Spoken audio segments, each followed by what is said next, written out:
అలవాటు అయిపోయింది మొత్తం. మేడం రెడీ, మేడం పోటీ.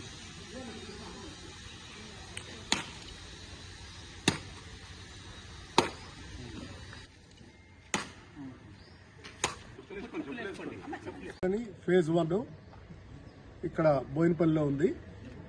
మా కాలనీలో చాలా దినాల నుంచి ఈ డ్రైనేజ్ ప్రాబ్లమ్ చాలా ఎక్కువగా ఉంది.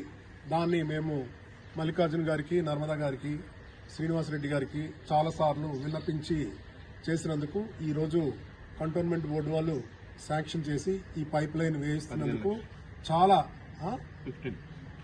15 lakhs వరకు చేయిస్తున్నందుకు మాకు చాలా ఆనందంగా ఉంది. దీంతో మాకున్న డ్రైనేజ్ ప్రాబ్లము సాల్వ్ అవుతుందని అనుకుంటాము. గతంలో కూడా చాలా విధాలుగా మాకు సాయం చేసి చాలా వర్క్స్ చేపించారు మావి. అందుకు కూడా మేము ధన్యవాదాలు తెలుపుతున్నాము.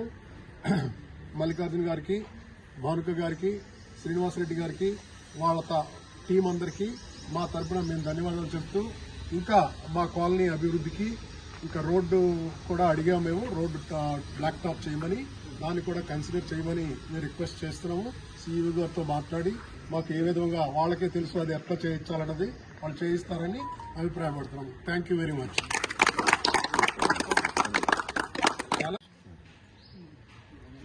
ఈరోజు ఇక్కడ 15 లక్షలతో రిసైడ్ కాలనీలో డ్రైనేజ్ ప్రాబ్లం ఉంటే దాన్ని సాల్వ్ చేయడానికి మేము ఇక్కడికి రావడం జరిగింది. ఇక్కడ ఉన్న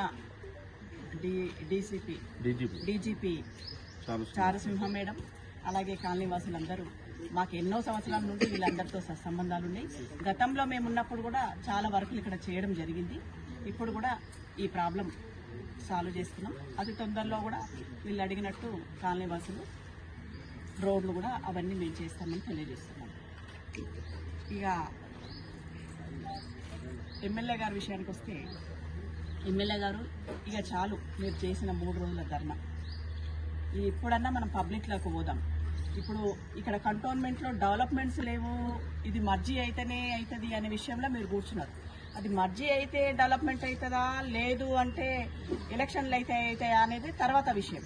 కానీ మర్జీ ఏది డెవలప్మెంట్ చేయడానికి డబ్బులు అవసరం. డబ్బులు కావాలి అంటే మా కేంద్రం నుండి వచ్చే డబ్బులు అవి కాకుండా మాకు టీపీటీతో వచ్చే డబ్బులు, అంటే ఈ 100 కోట్ల కోసం మనం వెళ్ళి అవి తీసుకొస్తే పెద్ద ఎత్తున కంటోన్మెంట్ డెవలప్మెంట్ అవుతుంది. 100 కోట్లు అంటే మామూలు మాట కాదు. కాబట్టి చాలా పెద్ద ఎత్తున కంటోన్మెంట్ బోర్డు డెవలప్మెంట్ అవుతుంది. కంటోన్మెంట్ మొత్తం వాసులందరికీ అన్ని సమస్యలకు పరిష్కారం ఇచ్చినట్టు అవుతుంది. ఫస్ట్ దాని మీద మనం దృష్టి సాధిస్తే మంచిదని నేను తెలియజేస్తున్నాను. విలీనం జరిగే వరకు అట్లనే పోరాటం చేస్తామని అతను అనుకుంటూ విలీనం జరిగే అవకాశం ఉందా? ఎంపీ ఈటల రాజేందర్ రాజీనామా చేయాలని చెప్పేసి గౌరవంగా చెప్తున్నారు. అతి తొందరలో శుభవార్త వింటాం. ఒక 6 monthsలో మా ఎంపీ గారు గతంలో కూడా చెప్పింది ఎలక్షన్లని, ఇప్పుడు కూడా చెప్తున్నారు 6 monthsలో ఎలక్షన్లని. కాబట్టి మర్జీ అనే విషయాన్ని అది తర్వాత, అది మర్జీ అనేది అక్కడ కేంద్రంకి సంబంధించిన విషయం కాబట్టి అప్పటికే మా అన్నగారు అది కూడా మాట్లాడడం జరిగింది. కాకపోతే ప్రస్తుతం అయితే ఎలక్షన్లను పెట్టమని అన్నారు. అతి తొందరలో శుభవార్త ఇంటర్ కంటోన్మెంట్. సర్వీస్ ఛార్జీలకు సంబంధించి ఏ నాయకులు కూడా నోరు కూడా తెలపట్లేదని ఒక ఎమ్మెల్యే విమర్శలు చేస్తున్నారు.